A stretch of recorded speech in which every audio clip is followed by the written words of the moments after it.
I got my PhD in the field of organic chemistry, postdoc at Stanford University, joined the group of a man who was going to win a Nobel Prize in chemistry, voted one of the top 50 most influential minds in the world. I was a visiting scholar at Harvard University.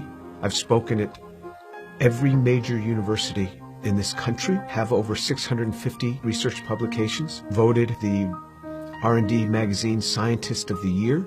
I'm in the National Academy of Inventors. I'm a member of the American Association for the Advancement of Science, over 120 patents, started 7 or 8 companies. We work in areas that range from medicine to material science to electronics, computer memory, medical devices. We work across a broad range of areas.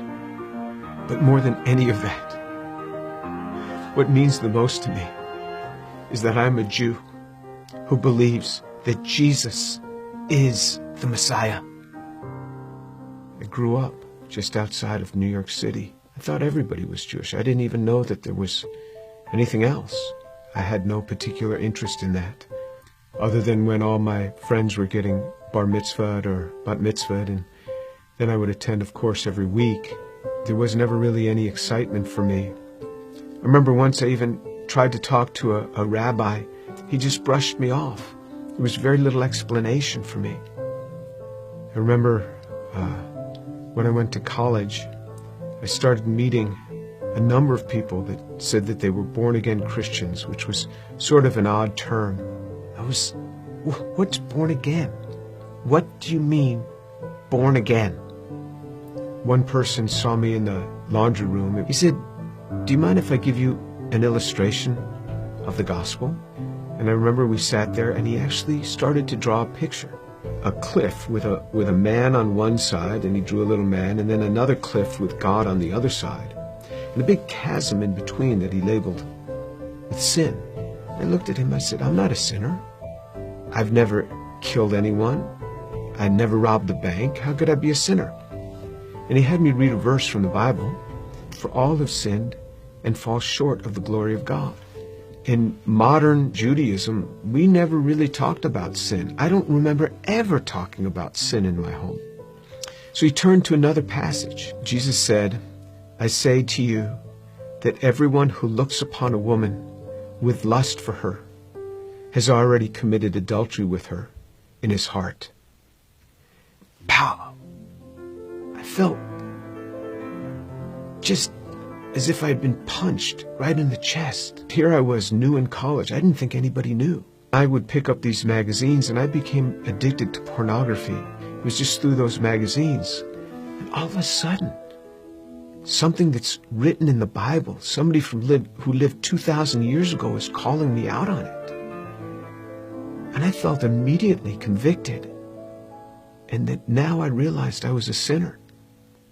When I read in the scriptures what sin is, then I knew I was a sinner. How am I going to get to God? We Jews know this better than anyone else. Without the shedding of blood, there is no forgiveness of sin.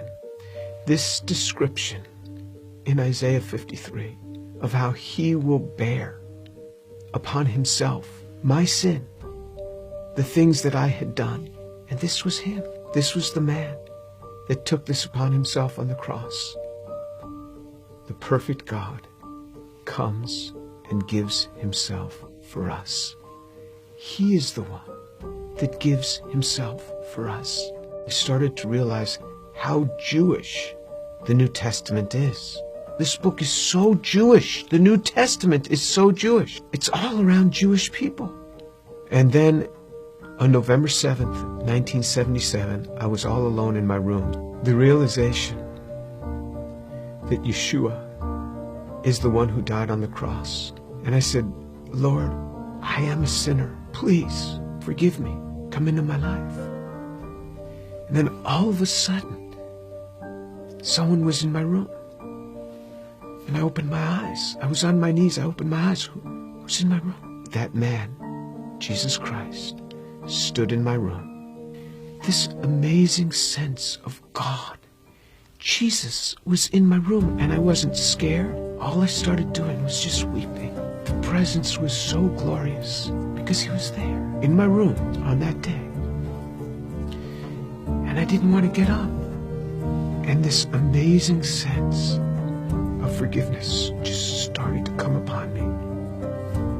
That was him. Finally, I got up. I didn't know what to do. I didn't know who to tell. Here's this Jewish kid from New York City. What am I going to say? My cousins were shocked. How could you do that? You're Jewish.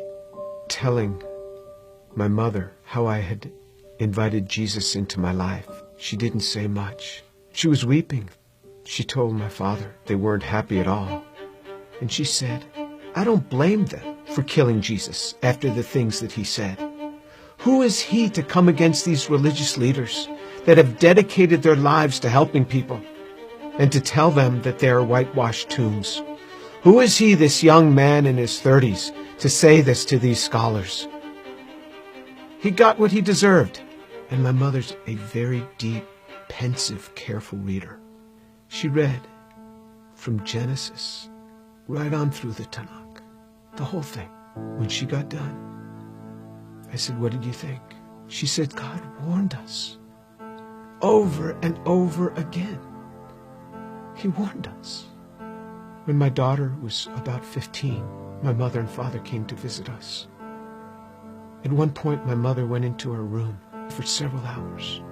She came out. She said, quite a young girl you have. She talked to me for a long time. She started reading the Bible again, both the Old and the New Testament. One day, not long after that, she called me on the phone at the age of 72. She said, Jimmy, you wouldn't believe what happened. I said, what happened? She said, I was just reading. And it hit me. It hit me. The way he gave his life. I believe it now. Jesus is the Son of God.